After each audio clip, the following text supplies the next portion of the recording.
नमस्कार सभी प्यारे बच्चों को। नमस्कार, कैसे हैं आप सभी। मैं अविनाश विश्वकर्मा आपका स्वागत करता हूं आपके टॉपर्स 2026 बैच की केमिस्ट्री की क्लास। प्यारे बच्चों, UP MP Bihar Rajasthan common chapters आपके 10 चैप्टर जो विलियन से शुरू होकर जयवड़ू पर खत्म होंगे। फिर हम कवर करेंगे आपका वो बिहार वाला सेगमेंट।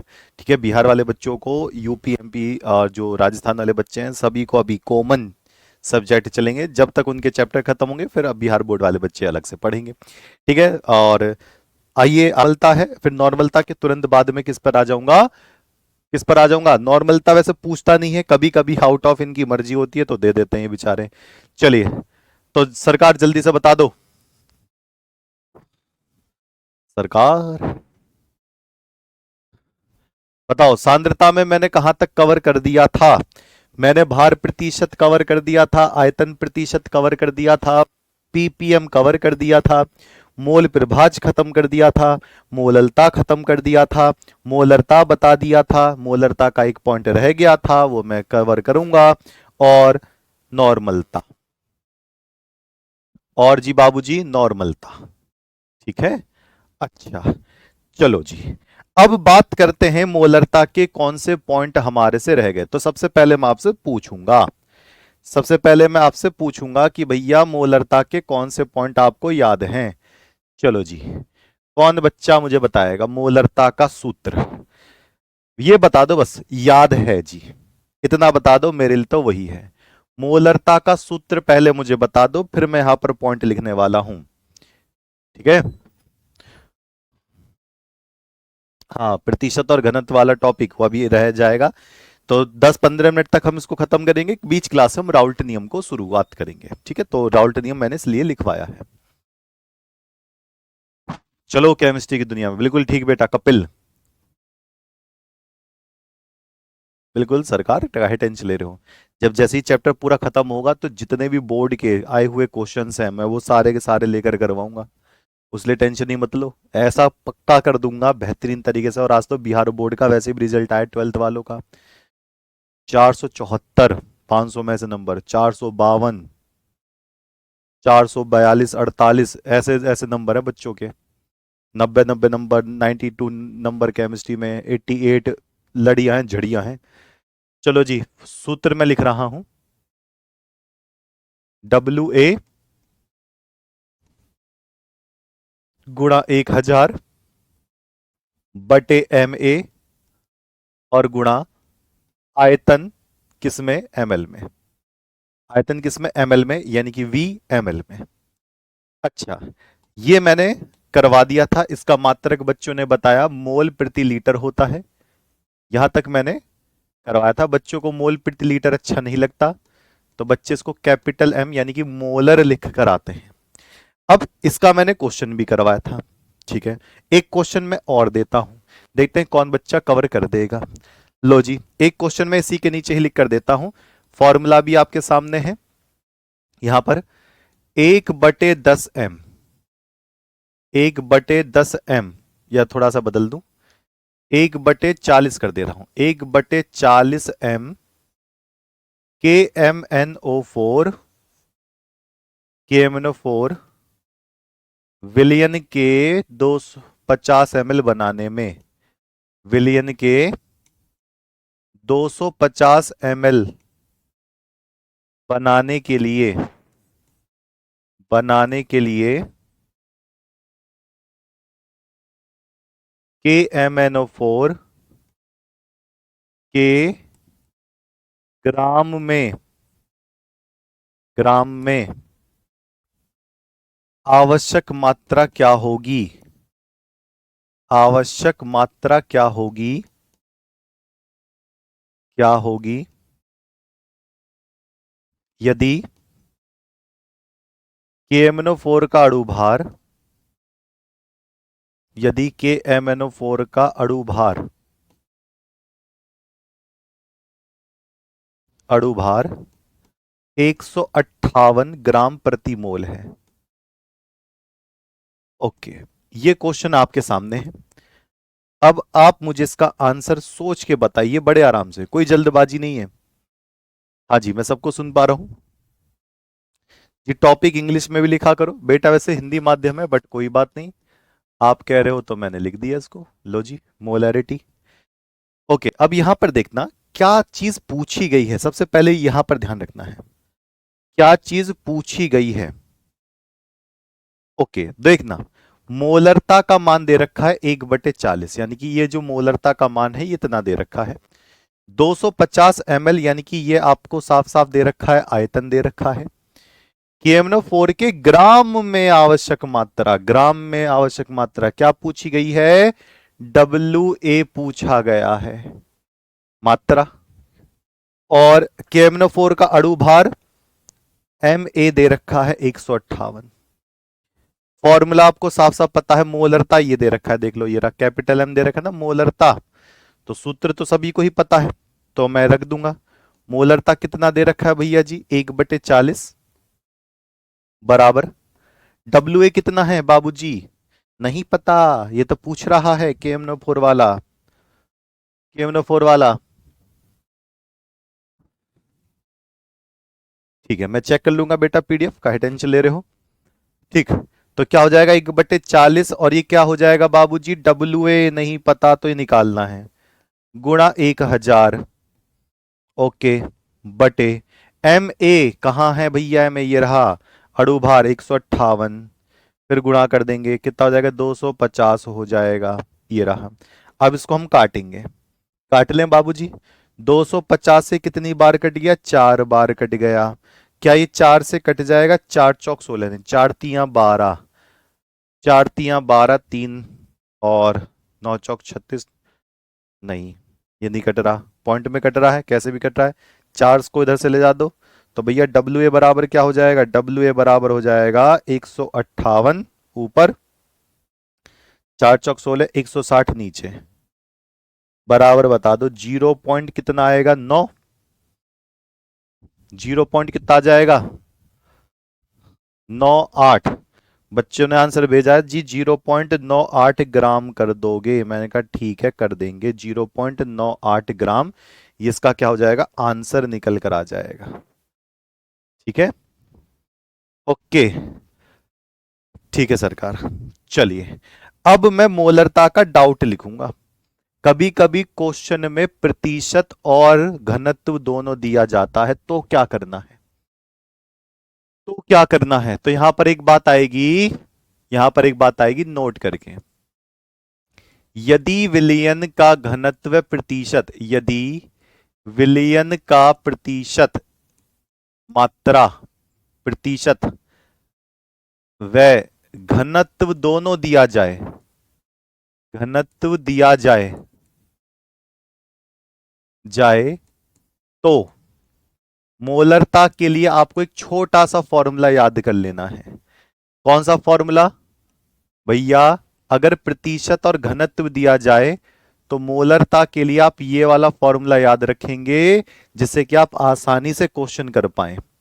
कौन सा फॉर्मूला है, जो प्रतिशत दिया होगा यहां लोगे, गुणा घनत्व, घनत्व को D से दिखाते हैं तो D यहां लगा देंगे, गुणा 10 बटे अणु भार, गुणा 10 बटे अणु भार। ये फॉर्मूला आप लगाओगे, ये वाला फॉर्मूला आप लगाओगे, मोलरता बराबर प्रतिशत गुणा घनत्व गुणा 10 बटे अणु भार। अब कहोगे सर इसको जब तक क्वेश्चन नहीं करेंगे हमें समझ में नहीं आएगा, जब तक ये नहीं करोगे तब तक समझ में आएगा। जैसे पुलकित करें सर समझ नहीं आ रहा, प्यारे बच्चे ये सूत्र याद रखो, जितना प्रतिशत दिया होगा यहां रखेंगे, घनत्व जितना दिया होगा यहां रखेंगे, 10 से गुणा करेंगे ही करेंगे, जो भी यौगिक दिया होगा उसका अणु भार लेंगे। अब इस सूत्र को मेरे साथ आंख बंद करके 2-3 मिनट तक याद कर लो। अगर परसेंटेज कहीं आएगी, घनत्व डेंसिटी कहीं दी होगी, तो मोलरता बराबर प्रतिशत गुणा घनत्व गुणा 10 बटे अणु भार MA। एक क्वेश्चन करके देख लेते हैं। हाँ, मोलर इसके प्रतिशत और घनत्व के जब आप इसके बिना क्वेश्चन करोगे ना, तो इतना बड़ा आंसर निकल कर आएगा, इतना बड़ा पूरा फर्रा भरना पड़ेगा। अब देखो, मैं यहां पर एक क्वेश्चन लिख रहा हूं, इस क्वेश्चन को जरा ध्यान से देखना। और दूसरे तरीके भी हैं, लेकिन दूसरे तरीके बड़े लंबे लंबे हैं। आइए क्वेश्चन करते हैं। 9.8% H2SO4 विलयन का घनत्व, विलयन का घनत्व 1.82 ग्राम प्रति सेंटीमीटर क्यूब है। विलयन की मोलरता ज्ञात करें। विलयन की मोलरता ज्ञात करें। विलयन की मोलरता ज्ञात करें। अच्छा, सबसे पहले यहां पर देखना, निकालना क्या है, मोलरता निकालनी है। मैं इससे पूछ रहा हूं क्या प्रतिशत दे रखा है, ये कह रहा है हाँ जी प्रतिशत दे रखा है। मैं सब पूछ रहा हूं आपके पास घनत्व यानी कि डी दे रखा है, तो डी का मतलब है घनत्व। डी का मतलब क्या है, घनत्व। हाँ जी, घनत्व भी दे रखा है, डेंसिटी जी। और क्या हमें कोई ऐसा दे रखा है जिसका हम अणुभार निकाल सकें, तो ये राइस्टोसोफर, इसका अणुभार निकाल सकते हो। अणुभार का मतलब Ma निकाल सकते हो। ठीक है, ठीक है। चलो, अब यहां पर मैं मोलरता का सूत्र लगाता हूं आंसर में। तो मोलरता बराबर, और जब आप अपनी कॉपी पे लिखते हो, आपने एग्जाम में लिखते हो, तो इसी पैटर्न में ही लिखा करो, जिस तरीके से मैं लिखता हूं उसी तरीके से। ठीक है जी। तो मोलरता बराबर, प्रतिशत कितना दिए हैं बाबूजी, 9.8% दिए गए हैं, गुणा घनत्व कितना दिए हैं बाबूजी, 1.82 दिए गए हैं। 10 तो 10 गुणा ही करनी पड़ेगी, बटे हम लिखेंगे, और बटे में H2SO4 का अणु भार जो दिया होगा उसका अणु भार लिखना पड़ेगा। तो यहां पर कितना लिखते हैं, यहां 2 + 32 + 64, तो कितना आएगा, 98 आता है अणु भार इसका H2SO4 का। अब हम इसको काटेंगे। जब हम इसको काटेंगे तो कैसे कटेगा बाबूजी, 9.8 से 10 की गुणा करेंगे तो कितना 98 हो जाएगा, इसमें इसकी गुणा करेंगे तो 98 से 98 कट गया ऐसे, और आंसर कितना आ गया, 1.82, और कैपिटल एम लिख दो मोलरता। इसकी मोलरता 1.82 निकल कर आई है। कौन बच्चा बताएगा कि इसका आंसर यहां पर है, सही किया है या नहीं किया है। यही इसका आंसर हो गया है। ठीक है, ये इसका क्या हो गया है, आंसर हो गया है। बहुत बढ़िया, बहुत सही। अच्छा, एक और करोगे फिर मैं आगे चलूं। आपसे पूछ पूछ के मैं करता रहूंगा, कोई इशू नहीं है, कोई जल्दबाजी नहीं है प्यारे बालको, जल्दी से बता दो। हाँ, अणुभार की एक वीडियो मैं अलग से बनाऊंगा बेटा। प्रिया सरोज बेटा, फॉर्मूला एक जगह कॉपी पे लिख लो, जो आपका क्वेश्चन आएगा वो सीधा सीधा ही निकल कर आएगा। सही हो गया। 98 कैसा है, एक बच्चा पूछ रहा है। 98 इसका H2SO4 का अणुभार है बेटा, H2SO4 का अणुभार। लो जी, मैं यहां पर दिखा दे रहा हूं अणुभार। अब अणुभार को निकालने में दिक्कत है, मैं समझ गया, सब सब पहले दिन ही समझ गया था मैं। यहाँ पर हाइड्रोजन का 1 होता है लेकिन 2 बार दे रखे हैं, हाइड्रोजन सल्फर का 32 होता है, ऑक्सीजन का 16 चौका 64 होता है। जब आप इसको जोड़ दोगे तो 98, इसका अणुभार निकल कर आ जाएगा। ठीक है, एक और करते हैं, चलो जी एक और करते हैं। लो, और उससे पहले ही मैं यहां पर साइड में लिख दूंगा, 20% पोटेशियम आयोडाइड के जलीय विलयन। पोटेशियम आयोडाइड का क्या, जलीय विलयन। पोटेशियम आयोडाइड के विलयन, विलयन की, विलयन का घनत्व, विलयन का घनत्व 1.72 ग्राम पर सेंटीमीटर क्यूब है। तो विलयन की मोलरता ज्ञात करें। मोलरता ज्ञात करें, और इसका अणुभार कितना है, पोटेशियम आयोडाइड का अणुभार यानी कि Ma 166 दे रखा है। नहीं तो बच्चों को ये याद होने चाहिए, मैं अणुभार वाले उसमें करवाऊंगा, परेशान होने वाली बात नहीं है। 166 ग्राम प्रति मोल। पोटेशियम का कितना होता है प्यारे बच्चों, पोटेशियम का होता है 39, और आयोडीन का 127 होता है। ये याद करवाऊंगा मैं, परेशान मत होना, और करने के लिए भी दूंगा। सर समझ में नहीं आया बेटा, मैं समझा ही क्या रहा हूं, मैं तो बस एक फॉर्मूला दिया है, एक क्वेश्चन लिखा है, मैं कोई पढ़ा थोड़ी ना रहा हूं, ये तो क्वेश्चन ही तो लिखा है मैंने, ये मैंने क्वेश्चन लिखा है, मैं पढ़ा थोड़ी ना रहा हूं, मैं तो बस सिखा रहा हूं। अब फॉर्मूला जिस बच्चे को याद है वो तुरंत कर देगा इसको, इसमें कौन सी बहुत बड़ी बात है। फॉर्मूला जिसको याद है, फॉर्मूला क्या याद है, मोलरता। फॉर्मूला क्या है, मोलरता बराबर, बताओ कौन सा फॉर्मूला लगाएंगे। और जिस जिसको बच्चे को फॉर्मूला याद नहीं हुआ जरा हाथ खड़े करके बताना जरा। एक तो मोलरता का सूत्र नॉर्मल है, हम इसको भी नॉर्मल से कर सकते हैं, लेकिन जब प्रतिशत और घनत्व की बात आए तो आप इसका दूसरा फॉर्मूला लगा सकते हैं। ठीक है, जब आप कॉपी पेन चलाओगे तो बिल्कुल अच्छे से क्लियर हो जाएगा। चलो भैया, मोलरता का जरा ग्राम प्रति सेंटीमीटर क्यूब या ग्राम पर एमएल घनत्व का मात्रक होता है। चलिए, तो मोलरता बराबर करें बाबूजी, फॉर्मूला बताओ चलो। हाँ, किसी किसी बार पेपर में अणु भार दिया होगा, कभी कभी नहीं भी दिया होता, तो तभी मैं कह रहा हूं अणु भार निकालना आना चाहिए। तो क्या हो जाएगा भैया, प्रतिशत गुणा घनत्व गुणा 10 बटे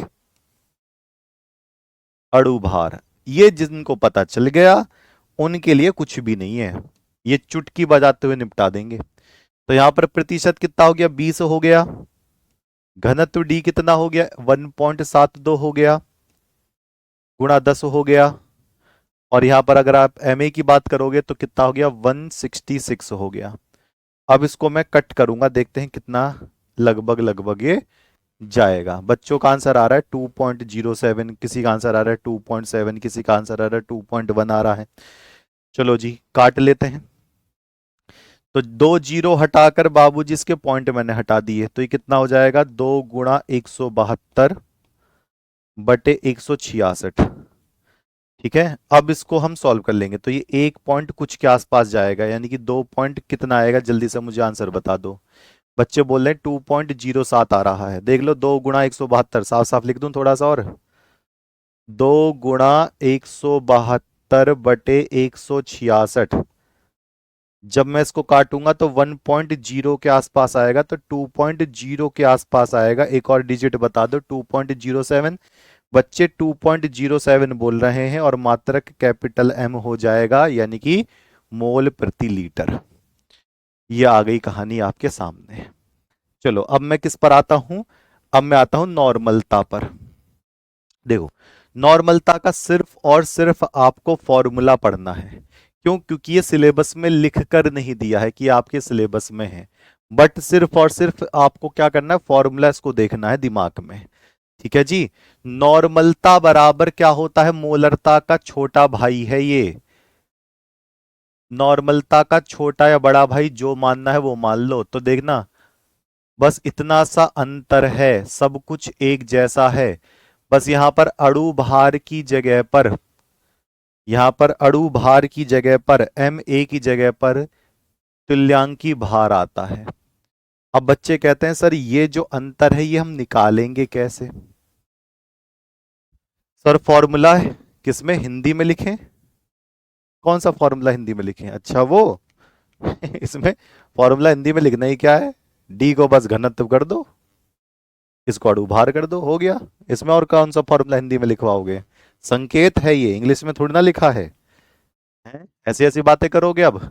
चलो, ई ए क्या होगा, ई ए अणु भार नहीं है, ई ए होता है तुल्यांकी भार, तुल्यांकी भार, तुल्यांकी भार, ये ई ए।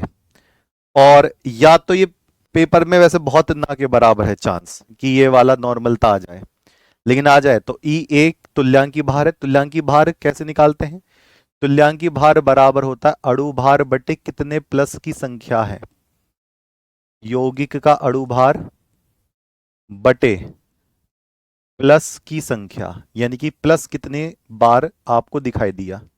जैसे कि मैं निकाल के दिखाता हूं, अगर आपको तुल्यांकी भार निकालना है तो देखो, मान लो आपको H2SO4 का तुल्यांकी भार निकालना है, देखो साइड में लिखता हूं, मान लो आपको H2SO4 का तुल्यांकी भार निकालना है। तुल्यांकी भार का मतलब जो किसी से क्रिया कर ले पूरी तरीके से, H2SO4 का तुल्यांकी भार, तो आप क्या लिखोगे, मैं आपसे पूछता हूं। तो तुल्यांकी भार आपको निकालना है,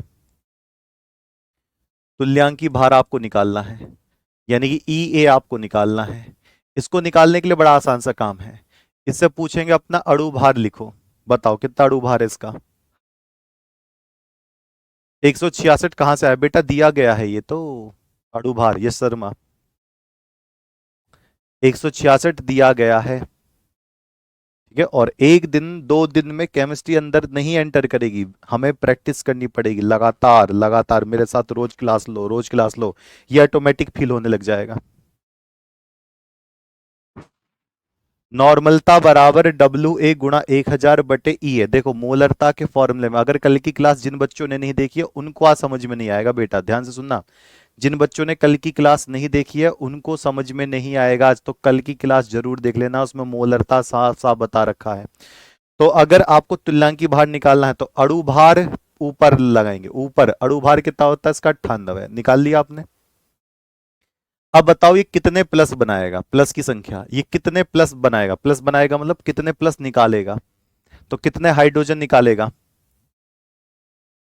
सोच के बताओ। ये कितने H+ अलग करेगा, सोच के देखो। अगर मैं H2SO4 को तोड़ दूं तो कितने प्लस होने चाहिए अलग अलग, तो सबको पता है 2H+ अलग कर देगा, 2+, ये देखो 2+H+ अलग, और सल्फेट अलग करेगा, तो 2H+ अलग कर देगा, 2। तो 2+ बनाने का एक्सपर्ट है तो बटे 2 कर दिया, देख लो प्लस की संख्या, तो 2+ बनाएगा H+, 2 बार अलग कर देगा, तो बटे 2, तो कितना हो जाएगा 49 निकल कर आएगा, 49 निकल कर आ जाएगा, 49 निकल कर आ जाएगा। जैसे कि मैंने क्वेश्चन दे दिया एक, बताना भैया आंसर। 49 ग्राम, एक छोटा सा क्वेश्चन, H2SO4 को 500 ml विलियन में पाया गया, 500 ml विलियन में पाया गया है, घोला गया, पाया गया, इस विलियन का तुल्यांकी भार ज्ञात करो। इस विलियन का नॉर्मलता ज्ञात करो, तुल्यांकी भार तो निकाल ही लोगे। इस विलियन की नॉर्मलता ज्ञात करो, नॉर्मलता ज्ञात करें। ठीक, लो जी, ये आपके पास एक क्वेश्चन दिया है, इसका आंसर जल्दी से बताएं क्या होना चाहिए, इसका आंसर क्या होना चाहिए। बड़ा आसान सा काम है, बड़ा आसान सा काम है, बस इतना समझना है। कितने H+ दे सकता है, तो 2H+ दे सकता है, तो बटे 2 कर देंगे, E का मान निकल कर आ जाएगा, E का मान निकल कर आ जाएगा। तो चलो मैं फॉर्मूले में रख देता हूं, तो मुझे पता चल गया ये है WA।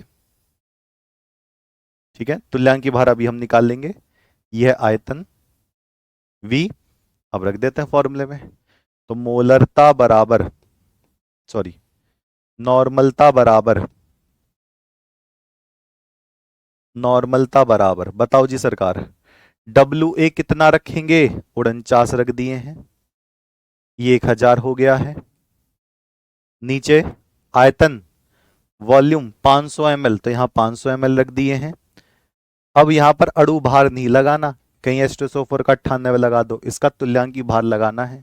तो तुल्यांकी भार कितना निकल कर आएगा, 49 निकल कर आया, देख लो 49 निकल कर आया। और जब हम इसको काट लेंगे तो 49 से 49 कट गया, 500 से 2 बार कट गया, तो 2 और capital M, capital N, 2 normal. जब हाइड्रोजन ना हो तो सोडियम वगैरह कुछ दिया होगा, सोडियम एक प्लस बनाता है, कोई भी दिया होगा तो प्लस आपको ऑटोमेटिक पता होगा, ऑटोमेटिक आपको प्लस पता होगी। ठीक है सर, हम अणु भार नहीं निकल पा रहे, मैं समझ गया हूं, इसकी एक मैं वीडियो लेकर आऊंगा। फिलहाल अभी जो जो अणु भार मैं बता रहा हूं आप उसको एक जगह कॉपी पर लिखते रहो। एक मात्र 15 मिनट की वीडियो लेकर आऊंगा, और कभी जिंदगी में अणु भार में दिक्कत आ जाए तो मेरा नाम बदल देना। ठीक है, मुझे समझ में आ गया कि कहां कहां पर आपको दिक्कत होनी चाहिए, और होनी भी चाहिए दिक्कत। केमिस्ट्री पढ़ रहे हो, हल्के फुल्के में नहीं है। केमिस्ट्री हल्के फुल्के में नहीं है। तुल्यांक की बार सिलेबस में नहीं है, इसलिए वजह से मैंने इसको इतना शॉर्ट कराया है। कहीं क्या पता टपक कर आ जाए, कहीं फॉर्मूला वगैरह पूछ ले। चलिए, फॉर्मेलिटी तो है ही नहीं सिलेबस में। नॉर्मलिटी के बाद फॉर्मेलिटी तो सिलेबस में नहीं है। अब आपको मैं कराऊंगा राउल्ट का नियम। राउल्ट का नियम इस बार बोर्ड 2026 में, बोर्ड 2026 में लिख लो, आएगा। एक स्टैंप पेपर पे साइन मार लो। ठीक है। अच्छा, सबसे पहले एक बात ध्यान रखना कि राउल्ट का नियम किसके लिए है। मैं आपसे पहले बेसिक चीज पूछता हूं और फिर आप मुझे बताना। पहले मैं आपसे बेसिक चीज पूछ लूं, चलो बताओ। मम्मी जी की मदद लीजिएगा, मम्मी जी और पापा जी की मदद ले लेंगे? हाँ जी बिल्कुल ले लेंगे। लो जी, मैं मदद की बात कर रहा हूं। मैंने एक बर्तन बनाया। पहले आप मुझे रूल बताने से पहले कुछ बेसिक चीज बताओ, रूल अपने आप क्लियर हो जाएगा। मेरी एक आदत है, मैं रटवाऊंगा नहीं कभी भी आपको। ये आ गया, एक बर्तन है, नॉर्मलता का मात्रक कैपिटल एन, ग्राम मोल, ग्राम तुल्यांक मोल प्रति लीटर। ठीक है, चलो। इसके अंदर मैंने पानी भर दिया। क्या भर दिया भैया? H2O, जल भर दिया। ठीक है। मम्मी जी से पूछते रहिएगा कि मम्मी जी पतीले में पानी भर दिया आपने? मम्मी जी कहेंगी बिल्कुल ठीक है। पापा जी कहेंगे हाँ जी। अब क्या करो, इसको गर्म करना शुरू करते हैं। इसको गर्म करना शुरू करते हैं। मेरी बात का जवाब देते रहना। अगर ये रूल रट्टा नहीं मारना है, समझना है, तो इसको गर्म करना शुरू कर दिया। आग लगा दी नीचे, लकड़ी वकड़ी लगाकर या स्टोव लगाकर ऐसे, ये आग लगा दी। ठीक, अब थोड़ी देर तक जब आप इसको देखते रहोगे, पानी को देखते रहोगे, पानी को देखते रहोगे, लेकिन पानी भी कब तक रुकेगा? पानी भी कब तक रुकेगा? पानी थोड़ी देर बाद क्या बन जाएगा? आकाश चौहान, बिल्कुल ठीक बात है। अमित यादव वो नहीं आएगा, नॉर्मलता मोलरता में संबंध नहीं आएगा। ठीक, अब मैंने पानी को गर्म करना शुरू कर दिया। पानी को गर्म करना शुरू किया तो 1 मिनट, 2 मिनट, 3 मिनट, पानी धीरे धीरे उबलना शुरू होगा। उबलना शुरू होगा, धीरे धीरे क्या होगा? ऊपर से खुला है तो ऊपर से क्या निकलने लगेगी? भाप निकलने लगेगी। बोलते हैं उसको शुद्ध हिंदी में, वाष्प निकलनी शुरू हो जाएगी। भाप निकलनी शुरू हो जाएगी इसके अंदर से, ऐसे। अच्छा, भाप निकलनी शुरू हो जाएगी। मैं इसको भाप बोलता हूं, लेकिन शुद्ध में वाष्प बोला जाता है, वाष्प। ठीक, भाप बन के उड़ जाएगी। मैंने लिख दिया वाष्प, ये बन गई। अच्छा, एक बार बताओ, अगर मैं इसके ऊपर प्लेट रख देता तो क्या ये प्लेट के ऊपर कुछ कड़कड़ कड़कड़ कड़कड़ आवाज आ सकती है? अगर मैं इसके ऊपर ढक्कन लगा दूं तो क्या ढक्कन को ऊपर फेंकेगा?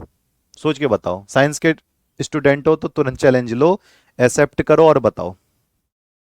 अगर मैं इसके ऊपर एक ढक्कन रख दूं, ये लिया है ढक्कन, जैसे ये है पानी। ठीक है, इस पानी को मैं नीचे से गर्म कर रहा हूं, ये भाप बन रहा है, इसको मैं ऐसे ढक दूं तो जो इसकी जो वाष्प है, भाप है, क्या इसको क्या करेगी? इसके अंदर से हटाने की कोशिश करेगी, ऐसे। क्योंकि अंदर का क्या लग रहा है? दाब। अंदर से क्या लग रहा है? दाब। तो इसको ऊपर ढक्कन, केतली देखी है? हाँ, तो उसको ऐसे हटाने की कोशिश करेगी। इसी वजह से जेम्स वाट का इंजन बना था। जेम्स वाट ने भाप को डाल दिया इंजन की तरफ, भाप ने इंजन को प्रेशर दे देकर घुमा दिया, तो उसके ऊपर प्रेशर पड़ेगा, दाब लगेगा। और यही बात है कि जब इसके ऊपर ढक्कन लगाओगे, हिलने लगा, तो मैं तो कह रहा हूं अरे ये तो उसके ऊपर दाब लगा रहा है। इसी वजह से कहते हैं जो भाप बनती है, जो वाष्प बनती है, उसका खुद का क्या होता है? दाब होता है। इसी वजह से हम वाष्प का क्या लेते हैं? इसका अगर हम दाब लेते हैं, दाब, तो इसको पूरे नाम से क्या बोला जाता है? वाष्प दाब। वाष्प दाब। और वाष्प दाब किसका होता है? जो गर्म करने पर भाप बना सके। चलो आप मुझे बताना, पेट्रोल वाष्प बना सकता है कि नहीं? क्या पेट्रोल वाष्प बना सकता है या नहीं? कोई बात नहीं, 11th में कुछ पढ़े हो या नहीं पढ़े हो, कहीं से और पढ़े हो, कोई दिक्कत नहीं है। मैं आपको बिल्कुल बेसिक से बेसिक समझाऊंगा। सीधा उठ के तुरंत राउल्ट के नियम पे नहीं आऊंगा, पहले पॉइंट बताऊंगा मैं आपको। ठीक, बिल्कुल मिलेगी बेटा।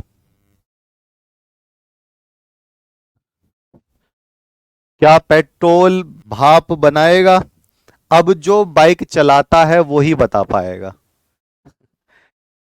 कभी पूछना किसी के आसपास पड़ोस में कहीं बाइक हो, किसी के पास स्कूटी हो, तो पूछना भैया धूप में तुम बाइक खड़ी कर देते यार, पेट्रोल उड़ जाता है यार। सुना है कभी? यार धूप में पेट्रोल उड़ जाता है, धूप में मत खड़ी करे कर, छाव में खड़ी करे कर। तो जो भी द्रव हैं, जो भी द्रव अवस्था में मिलते हैं, पानी की तरह जो भी बहते हैं, उन सब की वाष्प बनती है। तो पेट्रोल की वाष्प बनती है, बिल्कुल बनेगी। पेट्रोल की भी वाष्प बन सकती है। डीजल बनेगी। अल्कोहल पानी की जैसा है, बिल्कुल। पानी, बिल्कुल। तो जो द्रव अवस्था में उसकी हमेशा वाष्प बनते हुए आप देखोगे। ठोस की नहीं, तुरंत तुरंत ठोस की वाष्प नहीं बनती, कुछ को छोड़कर, जैसे कपूर वगैरह है तुरंत उड़ जाते हैं। तो कुछ को छोड़कर 90% ठोस जो भी आपको मिलेगा, नमक चीनी ये सब, उनकी वाष्प आपको नहीं लेनी। तो बात समझ में आ रही है? तो यहां पर मैं एक बात लिख दे रहा हूं, द्रव की, द्रव, द्रव क्या होते हैं? वाष्पशील होते हैं, यानी कि वाष्प बनाने वाले। द्रव कैसे होते हैं? वाष्पशील होते हैं। द्रव कैसे होते हैं? वाष्पशील होते हैं, ये वाष्प बनाते हैं, इनका दाब वाष्प दाब कहलाता है। ठीक है, तो ये बात समझ में आ गई। अच्छा, अब राउल्ट ने क्या सोचा, यार इन्हीं वाष्प दाब पे मैं एक अपना रूल बनाऊंगा। अब राउल्ट ने क्या रूल बनाना शुरू किया, फिर हम रूल को लिखेंगे, पहले मैं आपको समझा दूं। चलो जी, एक बर्तन है, और ध्यान देना, ध्यान देना, ठोस वाले अधिकतर अवाष्पशील होते हैं, जो भाप नहीं बनाते। अधिकतर, सारे के सारे नहीं, अधिकतर जो ठोस है, जैसे नमक हो गया, चीनी हो गया, ग्लूकोज हो गया, ये अधिकतर क्या होते हैं? वाष्प नहीं बनाते हैं, ठोस। ये क्या होते हैं? अवाष्पशील होते हैं। क्या होते हैं प्यारे बालकों? अवाष्पशील होते हैं। ठीक है, ओके। चलिए, द्रव होंगे तो उड़ेंगे, बिल्कुल सही बात है। धूप में कैसे उड़ जाता है? अरे धूप में पेट्रोल कैसे गर्म हो जाता है? टंकी गर्म हो जाती है, टंकी गर्म हो जाती है तो क्या होगा? क्या होगा? भाप बनकर उड़ना शुरू करेगा। भाप बनकर उड़ना शुरू करेगा, जब भाप बनकर उड़ना शुरू करेगा तो सीधी सी बात क्या है, समझ जाओ, सीधी सी बात, वाष्पशील। ठीक है, चलिए। अब क्या हुआ बताना। मैंने एक बर्तन लिया, ये छोटा छोटा बच्चा बताएगा, अब देखना। इस बर्तन को लेकर मैंने ऊपर से बंद कर दिया, ऐसे मैंने ढक्कन लगा दिया ऐसे, ये लो। ठीक है, इसके अंदर मैंने लिया है ए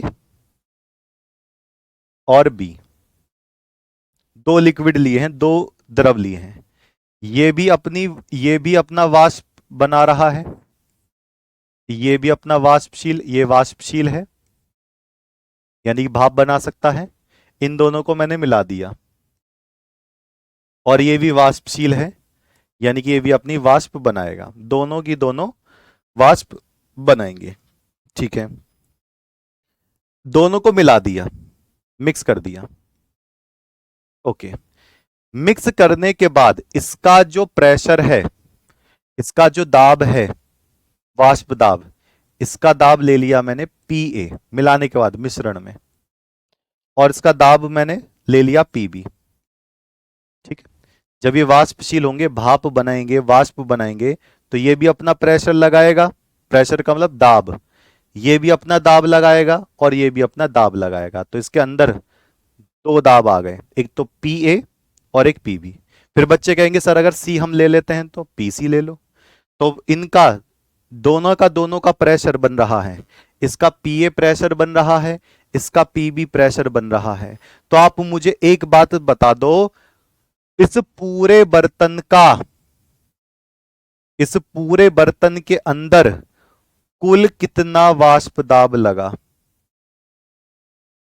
इस पूरे बर्तन के अंदर कुल वाष्प दाब मुझे बता दो। अगर कुल वाष्प दाब को मैं किससे लेकर दिखा रहा हूं, कैपिटल पी से।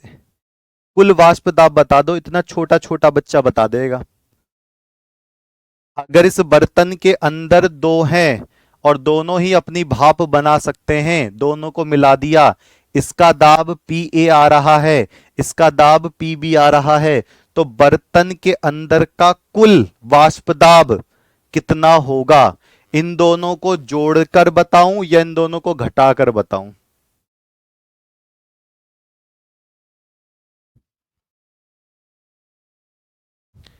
बताओ, इन दोनों को जोड़कर बताऊं, इन दोनों को घटाकर बताऊं? बहुत सारे बच्चे इसका तुरंत आंसर दे देंगे। अब एक बात सोच के देखो, मेरे घर में भैया दो छोटे बच्चे हैं। दो छोटे बच्चे, एक का भैया, एक है भैया 20 किलो का, एक दूसरा भैया है 10 किलो का। बताओ उस कमरे के अंदर कुल कितना वजन बैठा हुआ है? अगर किसी ने घटा दिया तो समझो सरकार, गाड़ी खत्म हो जाएगी, फिर तो भैया साइंस गई चूल्हे में। ठीक है। एक बच्चा कह रहा है नहीं समझ में आया। इस बर्तन का कुल वाष्प दाब कैसा हो जाएगा? इसका वाष्प दाब प्लस इसका वाष्प दाब, दोनों को जोड़ोगे तब भी तो नजर आएगा भैया। इसमें मैं क्या समझाऊं? इसमें मैं क्या बता दूं? इसका वाष्प दाब पी है, इसका वाष्प दाब पी बी है, तो इसका पूरा का पूरा कुल प्रेशर कितना होगा टोटल? तो टोटल में तो जोड़ने पर ही तो आएगा। तो P बराबर क्या हो जाएगा? P A plus P B. P A plus P B. P A plus P B. और ये क्या ले रखे हैं? वाष्पशील द्रव ले रखे हैं मैंने। द्रव या पदार्थ, जो भी आपको काम करना है। अच्छा, ये बताओ, इसके लिए कोई रॉकेट साइंस पढ़ने की जरूरत थी या कोई मोटी मोटी किताब पढ़ने की जरूरत थी इस चीज को समझने के लिए? इस चीज को समझने के लिए जल्दी से बता दो भैया, बाबूजी, विनती कर रहा हूं मैं। क्या इसको समझने के लिए कोई बड़ी सी किताब पढ़ने की जरूरत थी? नहीं। सी लो लोगे तो पीसी भी हो जाएगा। राउल्ट ने ये नियम दिया है, ये राउल्ट राउल्ट का ही ये नियम। ये कह रहा है राउल्ट, जो आपने बता दिया उस वो राउल्ट ने बताया है। अब बताओ, राउल्ट का नियम कठिन है आसान है? फिर उसके बाद एक चीज और बोली है राउल्ट ने, वो भी हो जाएगी। पहले ये तो बताओ, राउल्ट ने दो लाइन के स्टेटमेंट दिए। राउल्ट ने एक लाइन बताई है, एक दूसरी लाइन है वो भी मैं बताऊंगा। ये राउल्ट का नियम है। कहां से मुझे कठिन लग रहा है, मुझे खुद समझ नहीं आ रहा। इसने साफ साफ का एक बर्तन ले लेते हैं, पी और पी भी प्रेशर होंगे, वाष्प दाब। ये जो क्या है, वाष्प दाब। ए वाष्प दाब है, बी वाष्प दाब है। ये रहे, ये रहे। तो ये इसने ये तो बोला कि भैया जितने वाष्प दाब होंगे उसको उठा के जोड़ दो, कुल वाष्प दाब निकल जाएगा। राउल्ट का नियम क्लियर, चुटकी बजाकर। लो, अब मैं राउल्ट का नियम, ये पहला स्टेटमेंट था राउल्ट का, तो मैं अब कहाँ लिखूंगा? यहां लिखूंगा। मैं पहुंच गया राउल्ट के नियम पर। अब राउल्ट का नियम मैं क्या लिखने वाला हूं? मैं लिखने वाला हूं, चलो अगर इजी लग गया तो लिख कर बताओ। इजी लग गया तो बताओ। किसी किसी विलयन, किसी वाष्पशील पदार्थों से बना विलयन, वाष्पशील पदार्थों से बने विलयन का, विलयन का कुल वाष्प दाब, कुल वाष्प दाब, कुल वाष्प दाब उसके अवयवों, अवयवों का मतलब होता है ए बी जो भी डाल रखे हैं, अवयवों, जैसे ए व बी, अवयवों के आंशिक वाष्प दाब, आंशिक का मतलब होता है कम, उनको जोड़ना पड़ेगा। आंशिक वाष्प दाबों के, आंशिक वाष्प दाबों के dash dash dash dash dash dash के समान होता है, समान होता है। अब गुणा के समान होता है, भाग के समान होता है, जोड़ के समान होता है, योग के समान होता है, वो बताएंगे। RW की श्रेणी। सर आप फालतू कमेंट्स पढ़ लेते हैं, देखो मैंने अभी आपका कमेंट्स पढ़ा है, तो सर आपका ये फालतू कमेंट हो जाएगा क्या? वास्तव में मैं किसी के फालतू कमेंट पढ़ता ही नहीं, पहली बात तो। ठीक है सरकार, मैं बस उनके कमेंट पढ़ा हूं जैसे समझ में नहीं आया तो पॉइंट मैंने पढ़ लिया, ठीक है, मैं दिमाग में रख लिया। ठीक है, आप आंसर देते रहिए, मैं दिमाग यहाँ पे लगा रहा हूँ, टेंशन मत लो।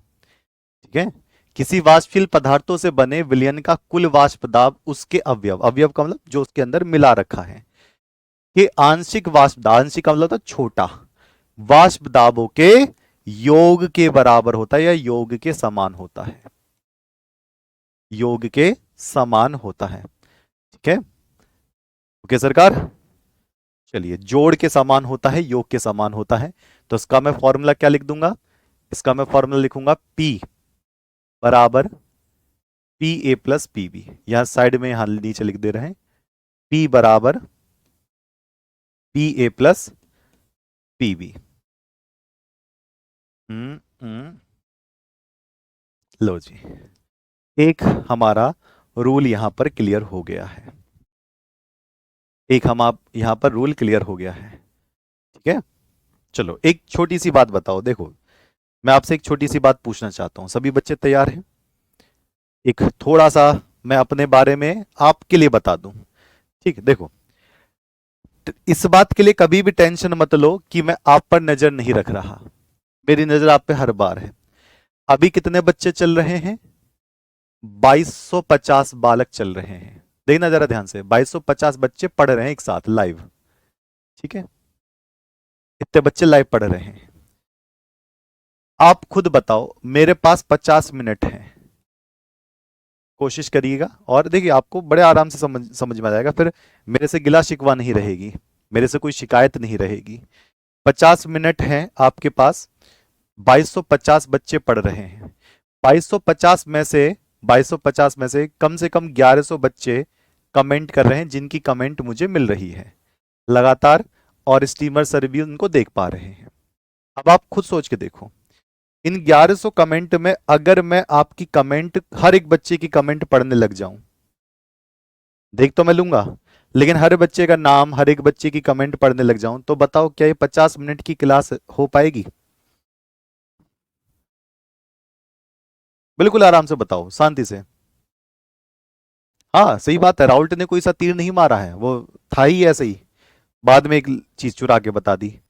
तो बताओ 1100 कमेंट में से अगर मैं सबकी कमेंट पढ़ पाऊं या सबका नाम पढ़ पाऊं, तो मैं पढ़ लेता हूं, कोई इशू नहीं है, मैं फिर कमेंट ही पढ़ता रहूंगा। सर आप मेरा कमेंट नहीं पढ़ते हो, ऐसा आता है बहुत, सर आप मेरा नाम नहीं लेते हो, आप बहुत बुरे हो, आप उसका नाम ले लियो, आप मेरा नाम नहीं लियो, तो आप खुद बताओ, खुद सोच के बताओ, क्या मेरे लिए पॉसिबल है, आपके लिए पॉसिबल है? नहीं, बिल्कुल नहीं। और मैं खुद समझता हूं, मैं केमिस्ट्री पढ़ा रहा हूं, मैं 11-12 सालों से केमिस्ट्री पढ़ा रहा हूं, मुझे पता है कि बच्चा कहां पर अटकेगा, उसके लिए स्पेशल कौन सी वीडियो लानी है, मैं कहां पर अटका था उसी जगह पर मैं उसको बार बार बताऊंगा। तो ये 50 मिनट की क्लास है ना बेटा, सिर्फ 2 मिनट की रह जाएगी, मुझे बस एक ही लाइन मिलनी होगी और मैं फिर यही हूँ। इसी वजह से एप्लीकेशन लगाई गई। और ये मत सोचना कि आपने कुछ कमेंट करा और जेन्युइन कमेंट है तो हम तक नहीं पहुंचेगा, आप कमेंट करेंगे, आप अपना डाउट पूछेंगे, हम तक पहुंचेगा, उसके लिए परेशान नहीं होना बिल्कुल भी। ठीक है सरकार, डन। और एक बड़े भाई के रूप में पढ़िए, टीचर भूल जाओ, बड़े भाई करके सोचो, परिवार का हिस्सा, कि इधर उधर कहीं भी गलत नहीं जाने देंगे, परेशान मत होना बिल्कुल भी। ठीक है, चलिए, तो राउल्ट नियम आज हम इसको यहां तक कर रहे हैं, इसके बाद फिर हम कल इसके आगे से राउल्ट का नियम पढ़ने वाले हैं, फिर हम इसके न्यूमेरिकल करेंगे। आज मैं आपको इतना सा काम दे रहा हूं और मोलरता का काम दे रहा हूं, कल मैं यही बात दोबारा से पूछूंगा। बताओ सरकार, ठीक है? ओके, चलिए मिलेंगे। अरे नाम तो चलता रहेगा, नाम तो चलता रहेगा। और सीधी सी बात है, एक शायरी मैं सुनाता हूं आपको, मेरी खुद की बनाई हुई, सुनना जरा ध्यान से। मैं राख में ढूंढने लगा मोहब्बत तुम्हारी, मैं राख में ढूंढने लगा मोहब्बत तुम्हारी, काश यही मोहब्बत पहले कर लिया होता तो आज वो जिंदा होता। तो बस इसी के साथ ही अब करते हैं, कल की क्लास का आगमन। कल मैं पढ़ाऊंगा राउल्ट के आगे का ही सेकंड पार्ट, इसी के ही आगे का। चलिए तो मिलते हैं, तब तक के लिए नमस्कार, जय हिंद।